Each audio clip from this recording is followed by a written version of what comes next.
Kita tengok kawan kita sembahyang 5 rakaat.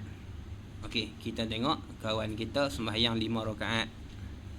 Dan dia tu yakin dia solat 4 rakaat sahaja. Kawan yang sembahyang, kawan yang ditengok oleh kita tu, kita orang yang tengok, dia orang yang sembahyang. Mana bagus? Orang yang sembahyang lah bagus. Nah, dia tak kira bab afdal tak afdal ni, tak ada masalah lain.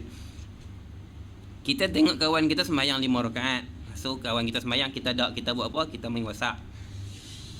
Dan dia tu yakin dia solat 4 rakaat sahaja. Kawan kita yang sembahyang tersebut, dia mungkin internet dia habis, so dia sembahyang. Betul ya. Kira dia main WhatsApp juga sekali ya. Dia yakin orang yang sembahyang tersebut, kawan kita yang sembahyang tersebut, dia yakin dia sembahyang 4 rakaat. Kerana tadi dalam solat dia ragu dalam bilangan rakaat, maka dia faqih. Dia orang yang ragu-ragu dalam rakaat yang ketiga, dia ragu-ragu sama ada dia buat 3 ataupun dia telah buat 4. 3 ke 4. Maka berdasarkan kaedah tadi, praktikalnya dia buat 3 lah. Sebab 3 tu telah diyakini. Sebab dia yakin dia telah buat yang ketiga, barulah muncul keraguan dia buat yang keempat ataupun tak lagi. Padahal dia rakaat keempat dah tu. Jadi kalau secara hakiki, kalau ikut tasawur ni, dia dah berada rakaat yang keempat. Tapi bila mana dibangkit rakaat yang keempat, dia ragu-ragu dia yang ketiga ataupun yang keempat. Di sisi dia, maka dia akan tambah lagi satu. Maka akan jadi 5 lah. Daripada 4 rakaat jadi 5 rakaat. Yang keempat asalnya ikut pendapat dia kata 3. Ikut pendapat untuk menghilangkan keraguan dia ambil yang yakin, dia kata rakaat keempatnya tu sebagai rakaat yang ketiga, maka ditambah satu lagi. Kita tengok dia buat 5, dia yakin kata dia buat 4. Okey, khair. Masalah tang mana? Masalah kita hak tengok, bukan masalah tang dia faqih lah. Dia faqih lah. Dia buat benda yang tepat, dia buat benda yang betul. Kita hak tengok ni, mengaji tak tahu mana pun, kita yang tengok tadi kena bagi tahu atau tidak dia tu 5 rakaat. Kita hak tengok ni. Kita yang main WhatsApp sambil tengok WhatsApp sambil tengok dia sambil kira lambat, dah janji nak pergi makan sekali kat kedai bawah tu lagi. Tengok 1, 2, 3, 4, 5. Ini tu. Dia jadi lagu tu. Yang kita pedih perut lapang lah. Maka kita yakin dia 5. Dia yakin dia 4. Dia yakin kata dia 4. Maka kita kena bagi tahu kedak dia 5. Dan adakah dia itu tadi perlu mengulangi solat yang baik? Ini masalah kedua. Masalah yang pertama dulu. Kita yang tengok tadi ni, dia orang yang lapang memang dia punya fokus dia tinggi. Sebab tu tak boleh mengaji dalam keadaan kenyang. Antara adat-adat dalam pengajian, dia tidak terlalu kenyang dan tidak terlalu lapar. Sebab kalau terlalu lapar, dia tak boleh fokus juga. Bila terlalu kenyang juga tak boleh fokus juga. Untuk menghadirkan fokus yang sempurna, dia tak boleh rasa kenyang dan dia tak boleh rasa lapang. Kena steady ya. Baik, kita dengan sebab lapar yang keterlaluan tadi, maka kita tengok dia macam mana burung elang tengok anak ayam lah. Tengok macam kucing tengok tikus tu. Pasal kita nak tunggu dia makan sekali, makan sekali dengan kita. Maka kita yakin bahawasanya dia buat 5. Sebab kita tengok dia 5 kali. Dia di sisi dia yakin kata dia buat 4. Maka kita orang yang tak semayang ni, orang yang tunggu dia semayang, kita semayang dah awal tadi, kita semayang awal waktu, dia mayang lewat sikit. Bukan kata kita tak bagus dah, kita bagus daripada dia. Kita mayang awal waktu. Kita yang tengok dia semayang 5 rakaat dengan yakin, perlu tak bagi tahu kat dia? Tu soalan yang pertama. Jawapannya tidak perlu. Sebab dia telah melakukan perbuatan yang betul. Solatnya tidak terjejas kesahihannya. Dia ambil tindakan yang tepat. Bila mana dia ragu-ragu tentang rakaat yang keempatnya, maka dia anggap dia dalam rakaat yang ketiga dan dia tambah satu lagi. Benda tu tepat. Benda tu ikut kaedah ilmiah yang sempurna. Satu. Yang keduanya, kalau kita habaq juga. Tak habaq juga. Yang jenis jenis orang yang dia bukan narsisistik lah. Dia anggap tak kena habaq tak. Tak boleh tengok benda yang salah. Gitu. Hak betul ni hak dalam pandangan mata dia. Dah melawak. jawapan kepada soalan ni dia tak perlu habaq. Kita perlu habaq ada diri makan tak perlu. Baik tengah dia semayang ataupun lepas semayang tak perlu, selesai. Tak ada masalah apa-apa. Sebab tu balash. Dia ragu-ragu tentang rakaat yang keempatnya, lalu dia patah balik buat 3 yang yakin, dia ambil rakaat yang kurang 3 dan tambah satu lagi 4 cukup. Walaupun secara praktikalnya dia buat 5, tapi ikut keyakinan diri dia buat 4, dan benda tu sah, tak ada masalah apa. Kita tak perlu habaq apa-apa dalam sembahyang ataupun sesudah sembahyang. Nak buat model menyembang makan lagi pun tak payah. Cuma kalau kita habaq juga, nak kena terima tak wajib terima. Tak wajib dia terima. Dia ada hak untuk berpegang dengan kenyataan dia sendiri. Dia ambil wa in aftakal maf'ala wa in aftalkal mufti wa in aftakal muftun. Walaupun ada orang memberi fatwa kepadamu, melainkan dia siqah dengan orang yang dia tu.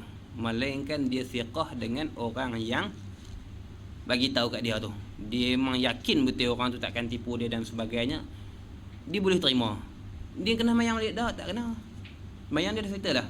Sama ada dia terima ataupun tak terima kenyataan tersebut, dia ambil apa yang sesuai dengan zon diri dia, keyakinan diri dia yang paling kuat. Sama ada dia nak terima ataupun tak terima, dia ada hak untuk tidak menerima.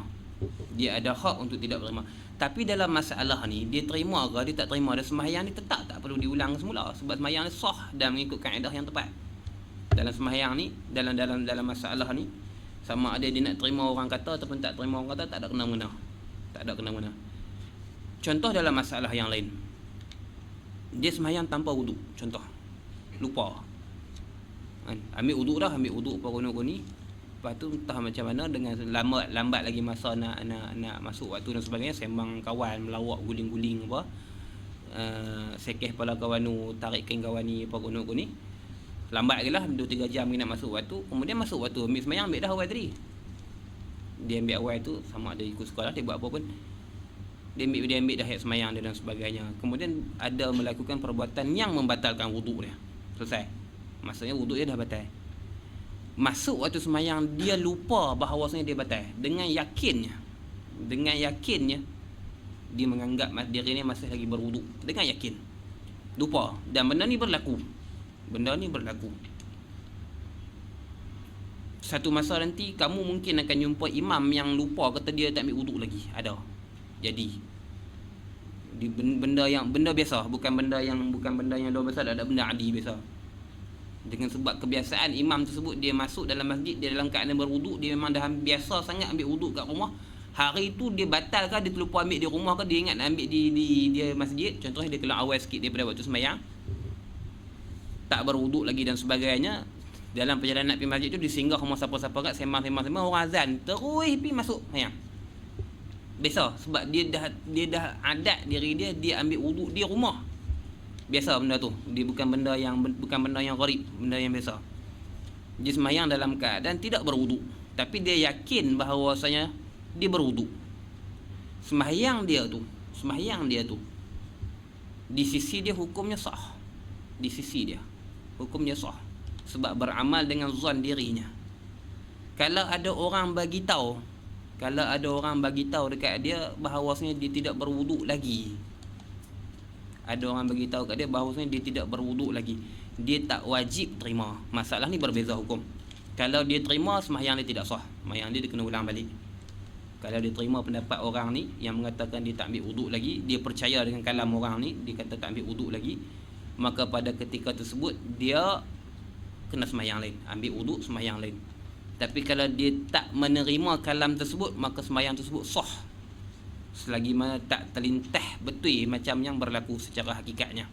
Tak ada masalah apa. Yang ni beza hukum. Tapi dalam masalah sembahyang yang ditanyakan ini, tak sama ada dia terima kalam orang tersebut ataupun dia tak terima kalam kawan dia yang tersebut, maka sembahyang dia kok mana pun sah, tak ada apa. Maka membawa kepada soalan yang kedua, dan adakah dia itu perlu mengulangi solat? Tak perlu. Sembahyangnya tidak perlu diulangi, sebab sembahyangnya hukumnya sah. Dia tak melibatkan tentang kesahihan sembahyang sebab dia bukan tambah dengan sengaja. Ditambah dengan dengan i'tiqad bahawasanya dia buat itu genap seperti mana yang dituntut oleh syarak.